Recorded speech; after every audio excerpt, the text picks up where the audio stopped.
Welcome to Mastering the Art of Success. I'm your host, Debbie DiMaggio. We are here today with my close friend, Shawn Kunkler. Welcome, Shawn. Thank you. Thanks for having me. I love doing this with you. I know, I think it's like our probably six between your podcast and mine. I So think the so. difference between, right? I think so. The difference between a $1 million agent and a $100 million operator isn't more hustle, it's architecture. Our guest today is the authority that industry's top performing agents tune in when they need to bridge the education gap. Shawn Kunkler is a premier San Francisco realtor and the founder of Homeward Associates Group. But he is more than a practitioner. As the host of Realtor 180, Shawn acts as an analyst, stripping away the noise to discover exactly what the top 1% do differently. Those findings led to creating Ace Your Day, a simple deck of cards for agents ready to trade the daily chaos for total peace of mind. Today, we are exposing the 180-degree pivot that moves you from a busy agent to a market force. Pay attention, this episode is packed with a bunch of takeaways. Welcome, Shawn. Thank you. What an intro. It's intimidating. I know, and that's you. Because everyone doesn't know you and they might not have heard our show before, just give us, how did you get into real estate? Give us your journey into real estate. Oh goodness. I'll give you the high level. I ran martial arts schools and then worked for a very high-end athletic club with aspirations of starting gyms. And through that evolution, I met a couple real estate agents who influenced me heavily. And then realizing the network that I had developed in my sales skills that I have honed through about 25 years of experience, I realized it was probably a really good opportunity for me. And so about a little over a decade ago is when I took the plunge and got into the business full time. Wow. And you're so successful. So you studied the top 1% of agents. What's the biggest misconception agents have about what it actually takes to operate at that level? Ooh, that's a good question. What's the biggest misconception? That I think that you have to be slimy and step on toes. Mm, I think the good one. inverse is actually true. You high performing agents like this are highly Right. collaborative, and willing, more than willing, to literally pop the hood and be like, "Here's everything. Here's the engine. Here's how it works. What do you want to like touch, feel, poke at, learn more about? Like, have at it." And so that's been my experience up to this point. I love it because that is not always the case. When I started coaching years ago and we launched our company in 2009, I people would say, "Well, do I friend this agent? They're friending me on LinkedIn and Facebook." And I just wanted to burst. I'm like, "Yes, they're your colleagues, not your competitors." So I love that you got that early on. So let's lead into tell us about Realtor 180, your group that I'm a part of, because that is all about collaboration and we come from all different real estate companies. So tell us a little bit, our guests a little bit about that and how it got started. Yeah. So I kind of Forrest Gump my way through things. If you don't know that movie reference, you should definitely watch it. But so I started the podcast about 3-ish years ago, and the podcast, the spirit behind it was there's about 2 million agents in the U.S., and I really wanted to help raise the bar, share things, collaborate, and just I love the Kennedy quote, "A rising tide lifts all boats." And I just feel like we can do so much better if we just share. And so that was the spirit behind Realtor 180 podcast.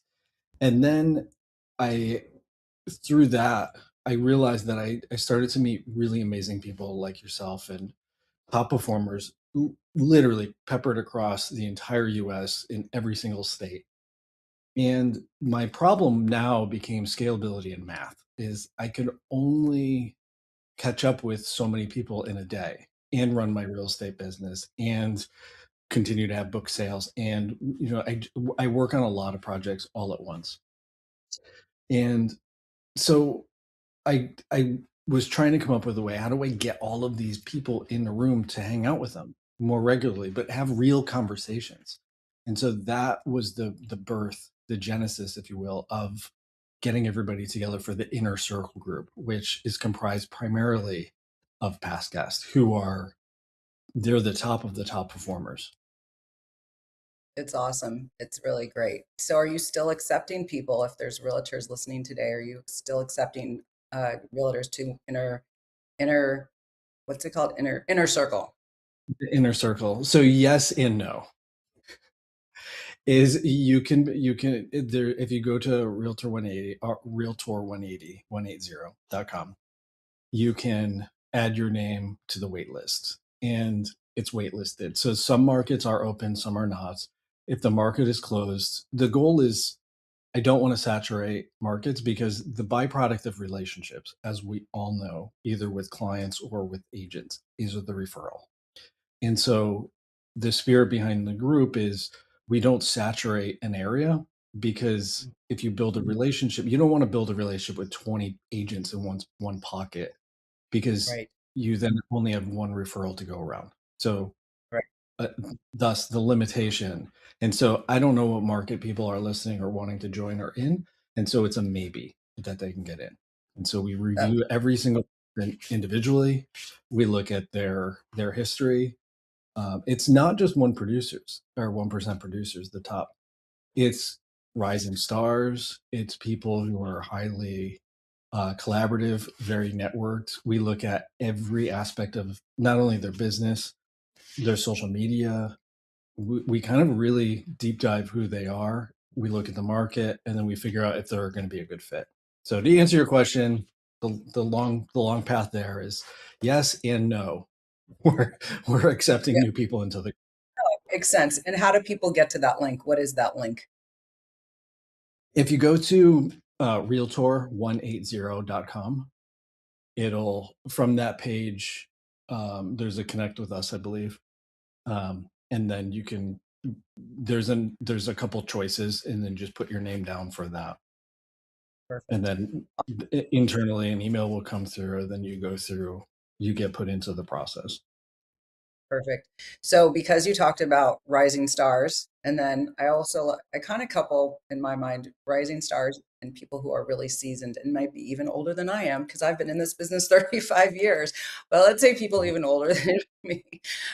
But see new agents and seasoned agents who may not, or what do you tell them? Let's start with the newer agents. What do you tell them that they should be doing to help them, maybe they came from a background of something else very successful, but now they're in real estate. What would you tell the newer agent? That's a great question. I would tell them a couple things. Is if you're newer and you don't have anything to lean on, is really do some self discovery and figure out who you are. What are your strengths? Because we all have something. If you're an introvert, you're going to have a set of attributes and strengths, also weaknesses. If you're an extrovert, you're going to have a whole set. If you have had retail experience, you're going to have a set of skills that you're bringing to the table. If you whatever you worked in a restaurant, worked a line. I don't know what it is, but there's something there that you can lean on. um, is kind of one thing. And so I think giving yourself, if you're brand new, the confidence is really the first brick to build the wall, and Mhm. that'll give you some semblance of confidence to start with.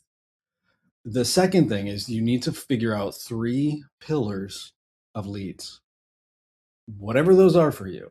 It's like networking or referrals. That's one pillar. Do that thing every single week. Maybe open houses is a pillar. Do that thing every single week. Maybe knocking doors. I don't care what those three are, but have three. And those three should be in full rotation every single week. Um, I would say with the seasoned agent, you obviously don't need to do the first part of that, but I would venture to say you've gotten away from the basics. You're Most people are the plateaued producer, or they're the ADHD producer, where you do that thing that works really well, you get really busy, you stop doing that thing, you get really slow, you start doing a new thing, doesn't work so good. So then you try something else, that doesn't work either. You go back to that thing that works, you get really super busy, and then you stop doing that thing. And it's just this pattern over time that continues.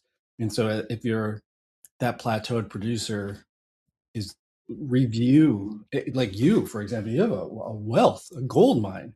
You have 3 decades of what's worked and what's not worked. And if you just, if anybody just called you and said, "Hey, Debbie, of that list, what are the top 3 things that have always worked for you? I'm gonna go do those." Yeah, They would cry. it's building relationships is so important. Building your authentic relationships is just so important, and however that is for you. And it's changed for me as the interviewee is interviewing the interviewer. It's changed for me because when the kids were in school, I was a mom, full-time active mom, and then later it was like I had to redefine myself and rediscover myself. And only in the last couple of years did I start doing the podcast and BNI professional business networking, which I didn't even know was a thing. So, I thought you would go to a happy hour in San Francisco and that was like your networking. I had no idea that there were these professional networking events. But let's get back to you. Because Hmm. you have a team, when someone says to you, this is my pet peeve, when someone says, "I'm too busy, I can't do that," what do you say? Oh, they're full of shit. So the one thing that I'm sorry, and I don't know if I can swear on this, and I apologize if I can't. Zach, you'll have to edit that. I apologize. Um, they're full of baloney. I, there's one thing in people's vocabulary that drives me crazy is when people say, "Oh, I can't make time for that, for X, Y, to work out or to do this or do that." The math is, the reality is, you're not God. You can't make time. No one can make time. So you can either Right, allocate time or you cannot. And it's a choice. And so I right, allocate time to walk my dog every day. I allocate time to go to the gym. I allocate time to eat 4 meals a day. I allocate time to sleep. I allocate time to work on my business. I allocate specific time to work on specific parts of my business. So I think it's crap. And the 2 ways I can prove it's absolute crap is how many people watch Game of Thrones or F1 or Love is Blind. You found time for that. How? Is right. one. The other one is if you go to your phone and you go to your settings and you scroll through and you look at hours spent, like there's a time log, look at how much time you spent on social media. I guarantee you more than 15 minutes. And in 15 minutes, if you spent 15 minutes a day on an income producing task, over the course of a year, you would change the entire trajectory of your business. Period. Exclamation point. Same thing with the gym. If you went to the gym for 15 minutes a day, every single day for the next 365 days, I guarantee you, without a shadow of a doubt, that your body composition is going to change. Period. Right. Don't Absolutely. allocate Love. time. I'm going to use that allocate. You might not want to make time, but you can allocate time. I love it. I'm going to use it. It's very simple. It's as simple as that. And I know how busy you are and you make time. And you seem really calm too, which I don't know how, because you do a lot. I know you do. It's an illusion. Yeah. Okay. So I'm really working on relinquishing a little control. I'm a control freak because it's easier for me to do it than to explain it. And there's a joke my husband and our office manager, she said to an assistant I just hired just last month, she said, "Oh, Michelle," I introduced Halima to Michelle, and Michelle said, "Oh, you speak bunny." And Halima said, and then she said, "Oh, yeah, I speak bunny." Because I speak in these abridged little, quick little sentences and bare half sentences. And so Michelle's like, "Oh, okay, you speak bunny." And Helene was like, "Yeah, I do." So I couldn't hire, I mean, I've only been a month, 2 months, and I am just indebted to her. And so I've released the podcast and the guest, setting up the guest, and the nice reminder you got today. I was trying to do it and it was such a mess. So trying to relinquish a little control. So that's my first step. It takes baby steps. So how do you keep organized? You also have a book. You also run a podcast. You also run a real estate business. You also have inner Mhm. circle and a family, etc. So how do you keep organized? Do you have any tools or apps or platforms or any advice? No, I am. So this is true. Honest to God. I literally, so I'm 50. I just got diagnosed, like formally diagnosed with ADHD. Oh, I should So go do that. I probably have double ADHD. I literally 100% have it proven. And so I'm not organized. I am just highly driven, but Yeah. I figured out through my life that habits are my structure. And so Mhm. if I create these habits in my life, then and in my mind, they become non-debatables, right? It's Right. similar in my mind is like Cielo, my fiance, she's amazing and wired totally different than I am. Like she can go on a diet, right? And say, I'm only going to have a little bit of cake. I'm not like that. I'm binary. I either eat the whole damn cake, not a piece, or I'm the same. like so I have to just tell myself no sugar. And Yeah. that's like the habit, the rule. And then that's how I live from that point forward.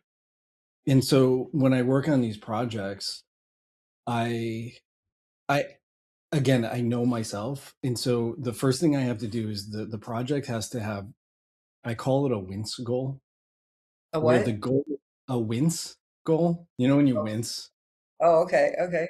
the goal has to be so big and so outlandish where when I say it out loud for the first time, I actually get like a little, that's big. Like, oof, I don't know if I can do that. That gets me engaged. And so like, you know, this, like writing a book, that's a pretty monumental task. That's a wince Yes. goal where you're like, oof, I don't know if I can do that.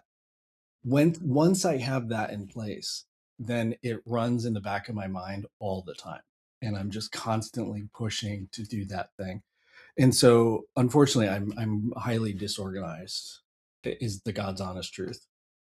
But it's, I feel like, because I'm exactly like that. So I think what happens is we're so driven and we are so driven for results for ourselves, not for anyone else.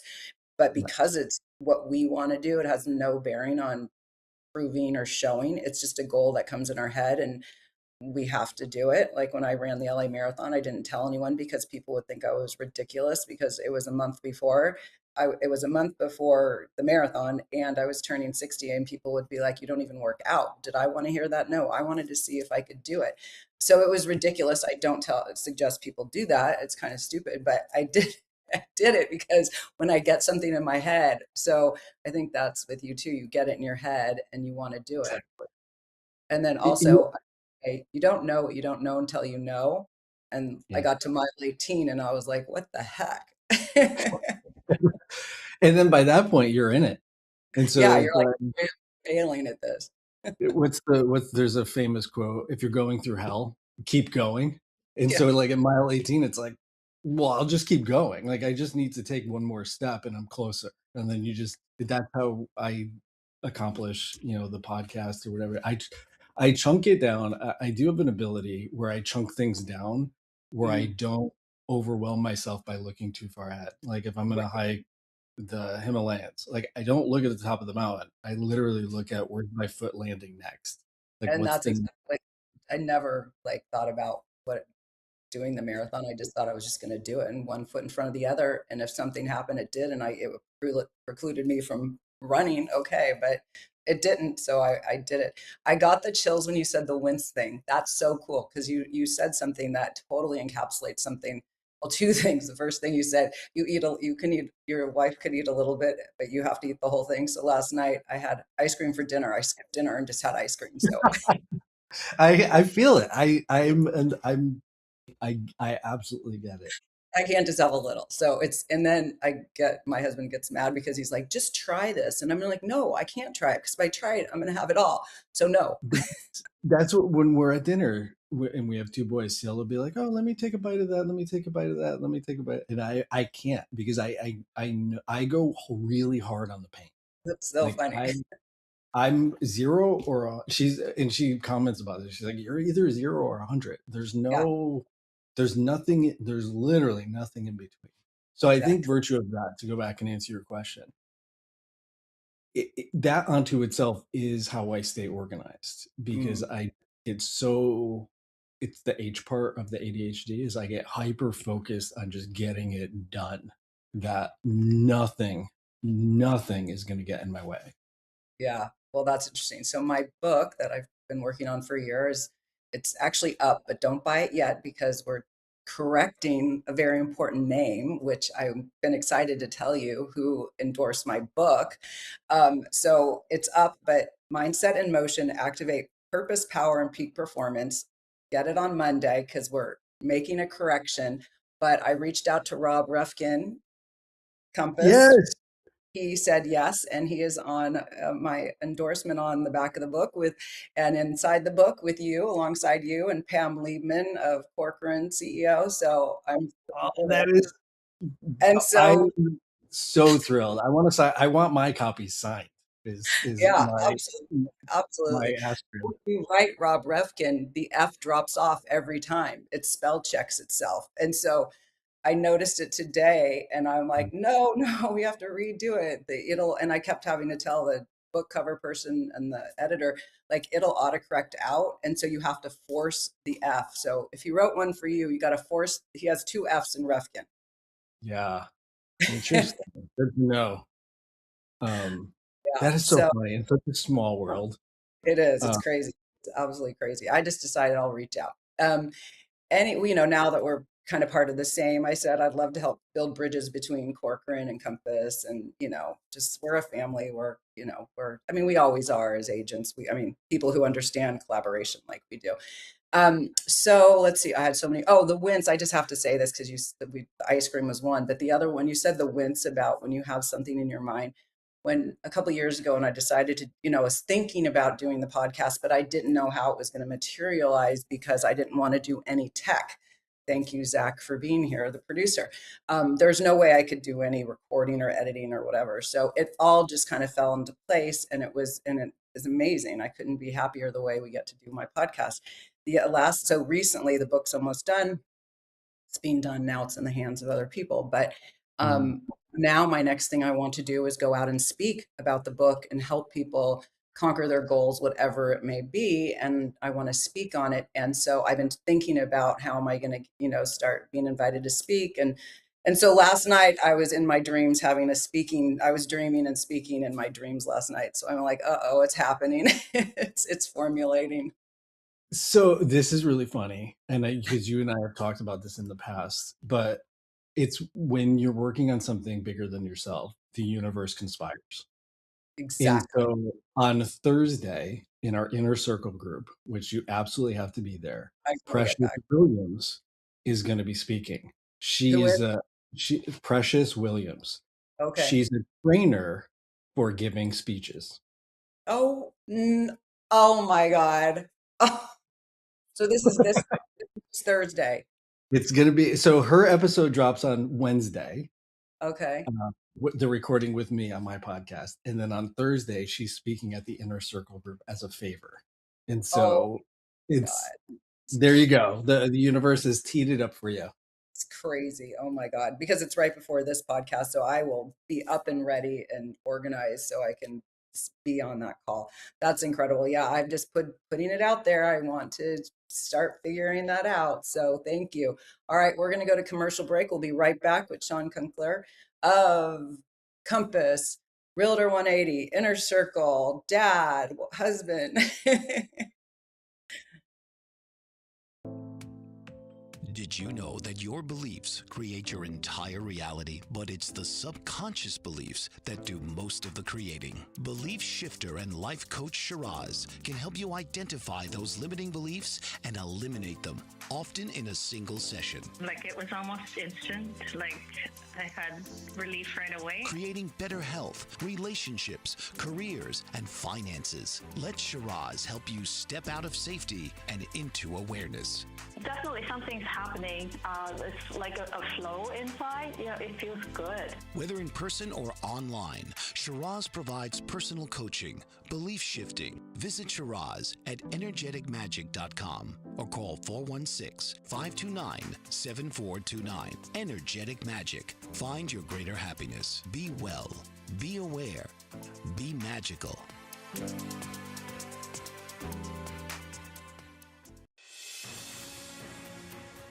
Mike Zorek, a three-time California state champion in Greco-Roman wrestling at 114 pounds.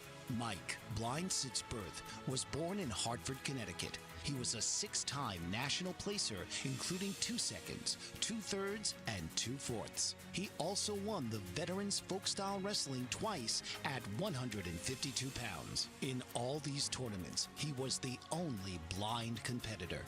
Nancy Zorek, a creative spirit whose talents have taken her to the stage and into galleries and exhibitions in several states. Her father, a commercial artist who shared his instruments with his daughter and helped her fine-tune her natural abilities, influenced her decision to follow in his footsteps. Ms. Zorek has enjoyed a fruitful career doing what she loves. Listen Saturday mornings at 12 Eastern for the Nancy and Mike Show for heartwarming stories and interesting talk. Welcome back to Mastering the Art of Success. We are here with Shawn Kunkler. So Shawn, so much to talk about. Okay, so I was at a BNI networking group in Atlanta, Georgia with my BNI real estate group. And at the same time, they were doing the Keller Williams conference. And I was invited to go by one of the gals, the recruiter, which I said, I can't go anywhere. I'm partners in my firm, but she invited me and I said, all right, I'll check it out. Well, first of all, I was overwhelmed. There was so many people in one auditorium. I was like having a heart attack, but there were so many people. So one of the speakers, so I'm leading toward I want to talk about video and social media. So one of the speakers was Gary Vee. And I've always been kind of interested in him, but after he was just huge gutter mouth the whole time and kind of talking down to everyone.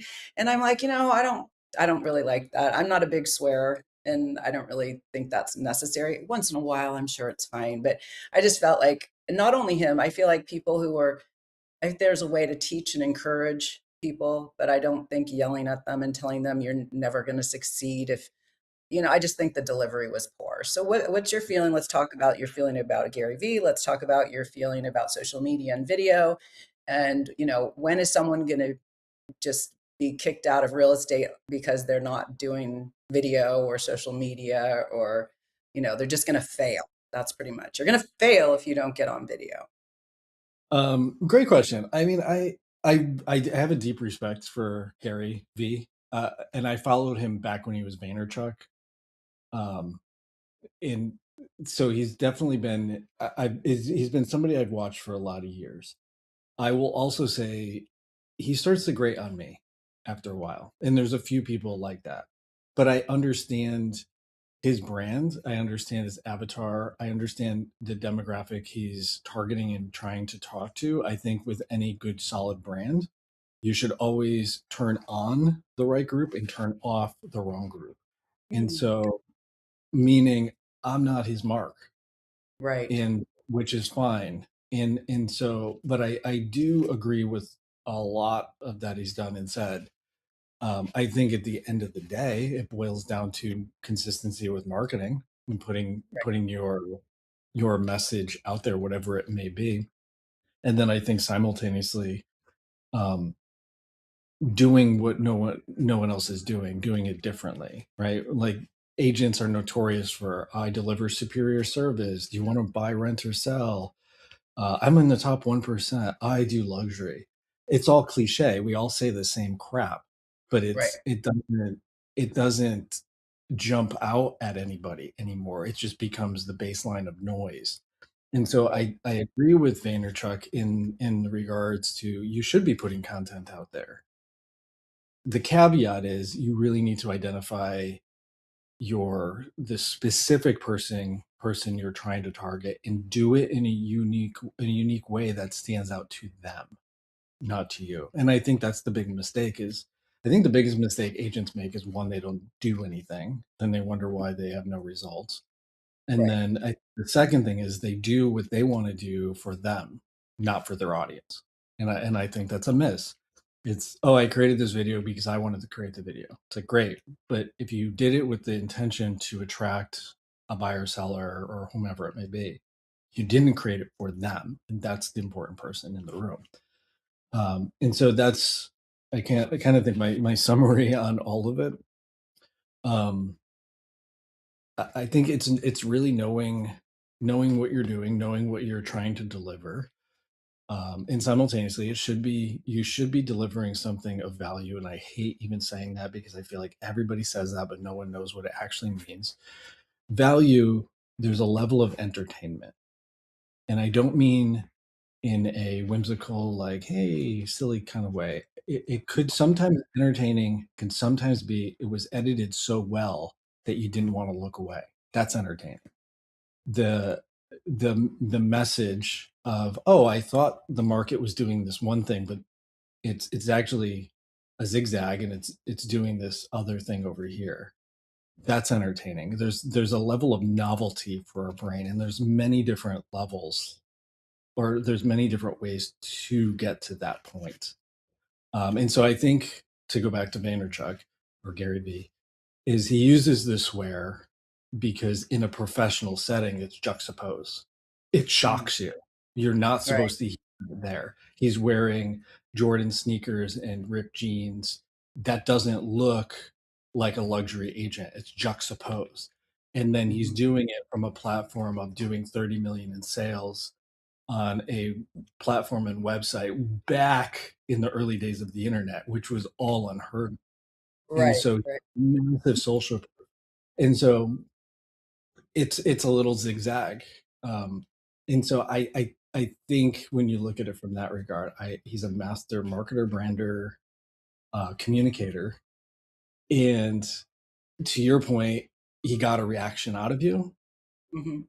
That's the ultimate goal, Yeah, yeah, right? that's a good point. And he doesn't have to be liked by everyone, but his niche, his niche is his niche, and that's his person that he is attracting. And and there's for all of us on the other side of that, there's someone that we look towards to find Exactly. inspiration.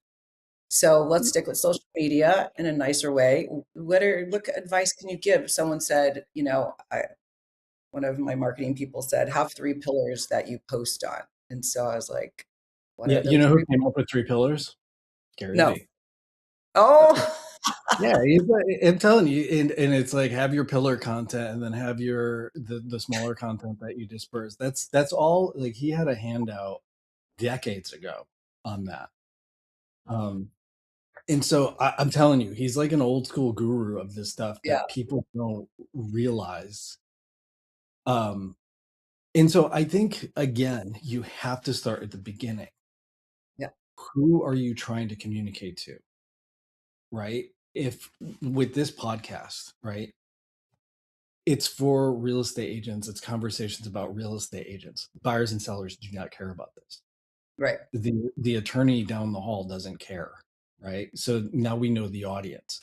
And then within the audience, who's the specific avatar? Are they male? Are they female? Are they just starting out? Are they seasoned? Within all of that, and then you want to use vocabulary that's catering to them. And then you create this amazing podcast, right? This is your long form pillar. This is one pillar. Where do those people hang out online, right? Fine. I'm just going to make this up, and this is actually based on NAR, National Association of Realtors. There's about 2 million agents currently in the US. 68% of them are female. Of those females, the median age is nearer to 60 years old. So Mhm. where are successful college educated females hanging out online? Probably Facebook, not TikTok, not Right, right, not Snapchat, right. not these obscure ones. So they're probably more likely on a national level hanging out Yeah, on Facebook. And so within Facebook, what's the cut up, like, what you're short, if you cut this into shorter form, what are the messages that are going to reach them? And then you get into fancy editing and quick cuts, and that's where it becomes like this more entertaining piece. But you want to figure out who they are, where they're hanging out, and then start putting the stuff in front of them on a more regular basis. But Right. it's kind of like not dissimilar. I was joking with a friend of mine who's a high level dentist who has so many letters after his name, it looks like an alphabet. And I said, "Who's your ideal client?" And he's like, "Well, anybody with teeth." And we laughed about it because that is the worst way to approach marketing, right? Right. Like you and I, we're in a position in our lives where we can afford to go to the specialist. We don't want the generalist. And Right. simultaneously, if I blow out my knee and I want to run a marathon, I'm going to call up everybody that I know who's successful, Right. who's walking great, and like who is the best of the best physician. And when I call them and they're like, "Oh, you have to wait 6 months," no problem. I'm waiting, Right. right? Right. You want to get on that person's calendar. And so my long-winded point is you really need to figure out who you're trying to target first, and then what content you want to create for them, and then where are they hanging out so you know where to put that content. And then from Mhm. there, it's just cadence. It's kind of like not dissimilar. I want to change my body, my physiology. Like, where do I start? Great. What do you want to do? Lose fat, build muscle. I want to build muscle. Great.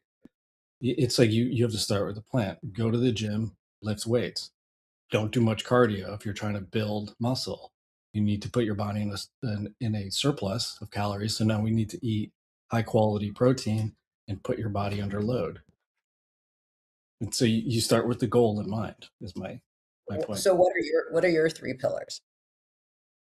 So with mine, um, I have the podcast that goes out each week, and so that's always my standalone. Like that's the big piece that I want people to go to. I support that with I have a newsletter that goes out to probably about, I think at this point I would have to check, about 15,000 agents. And then so that's the supplemental piece. That's when I can have more like personal one-on-one conversations.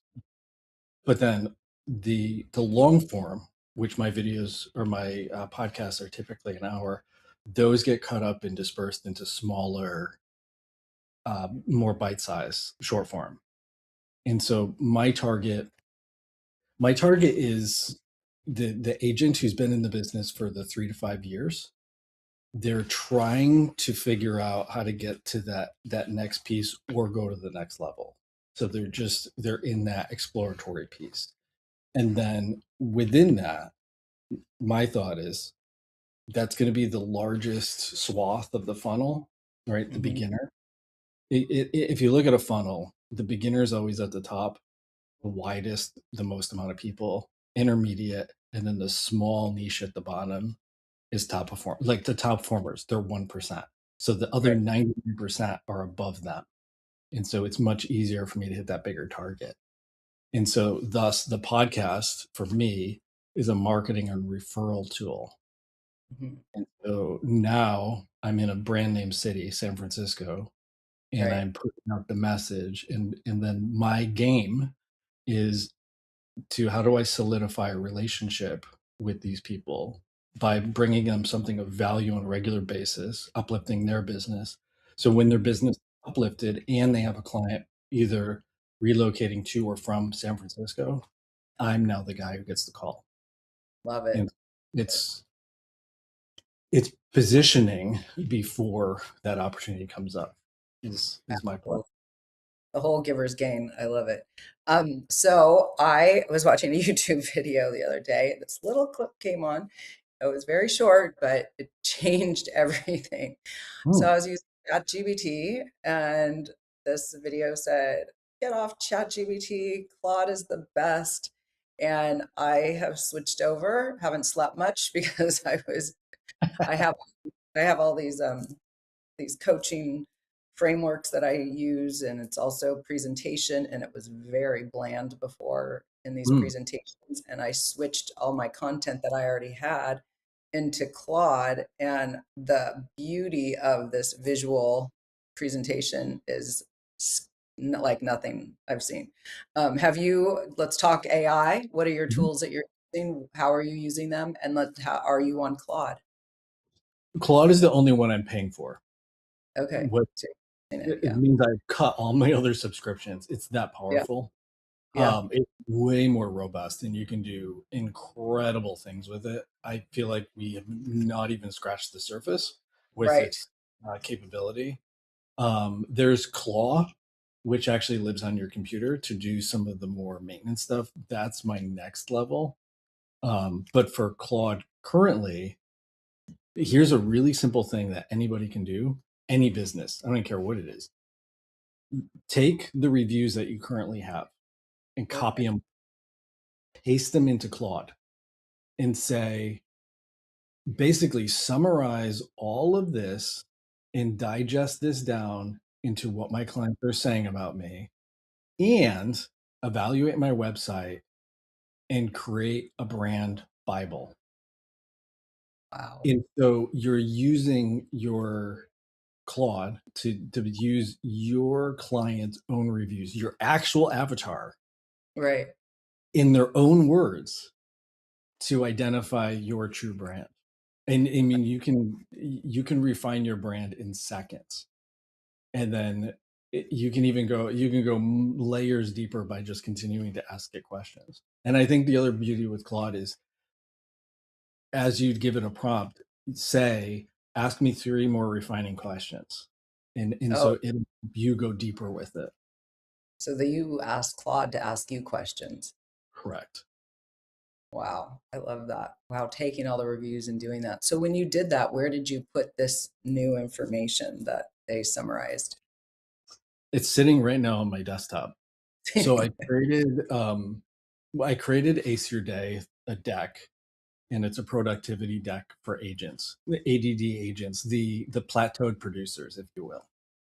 And I used Claude to help identify the actual avatar, and Okay. then use I basically use the reviews and the comments and the feedback from my podcast, because those are agents who need help in some capacity of their business, and use that to build the avatar for the deck.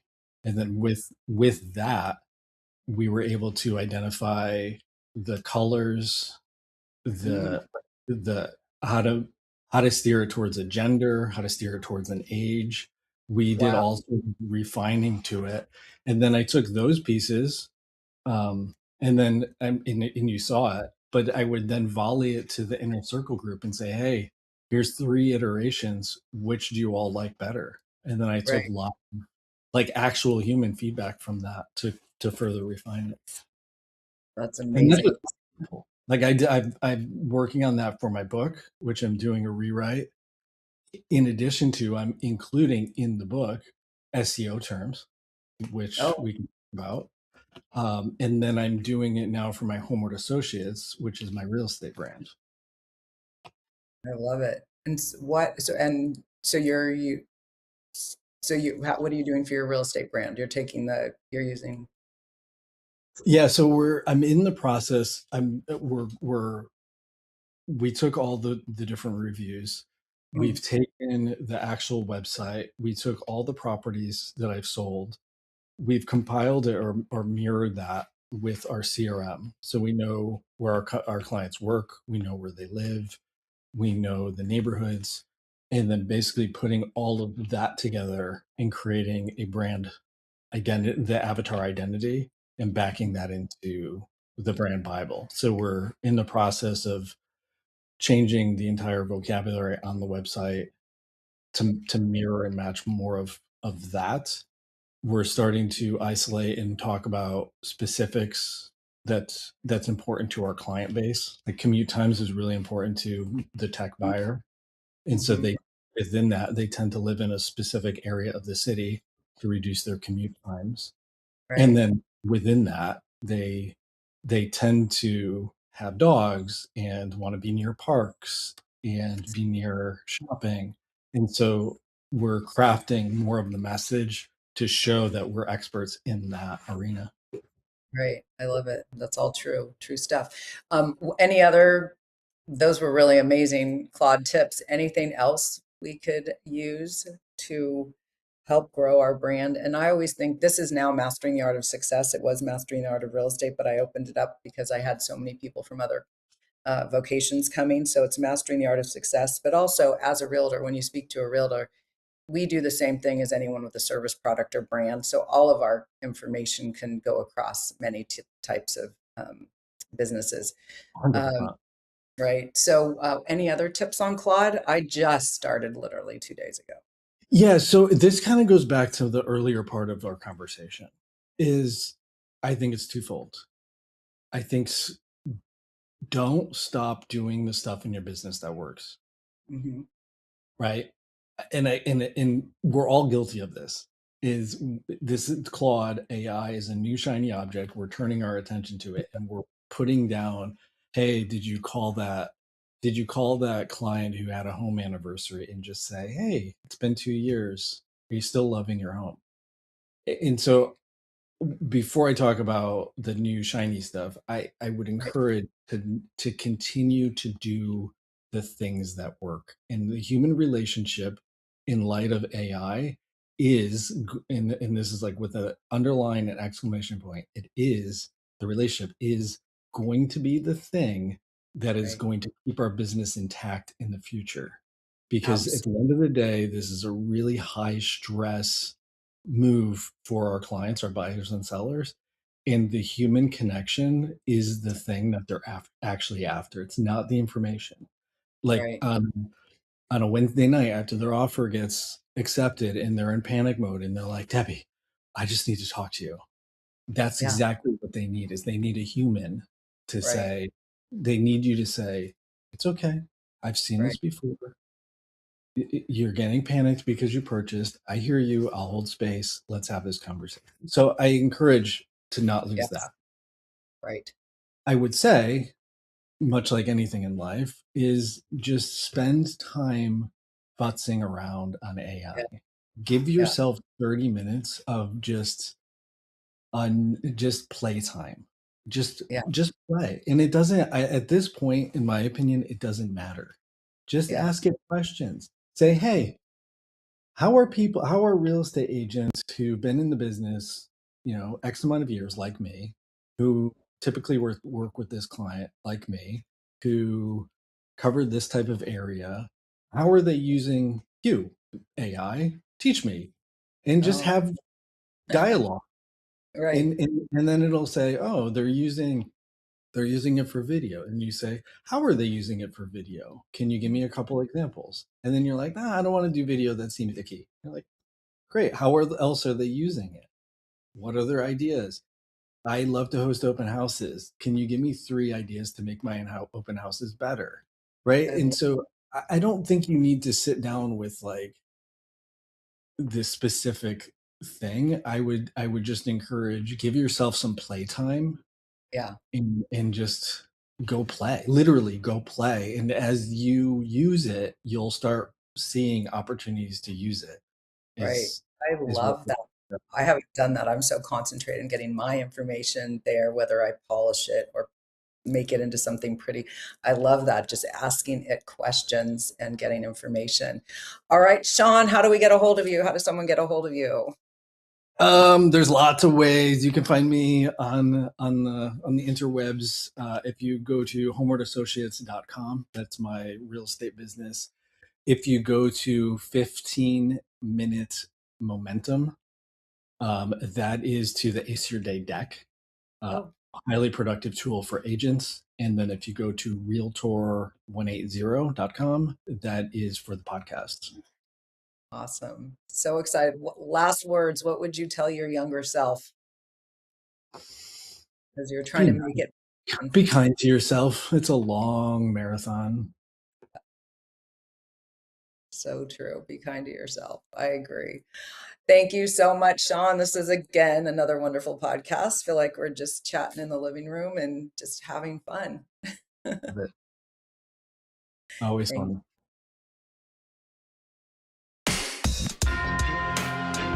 Tune in each week for another episode of Mastering the Art of Success with host Debbie DiMaggio. Thursdays, 2 p.m. Eastern. Real stories, real strategies, real success.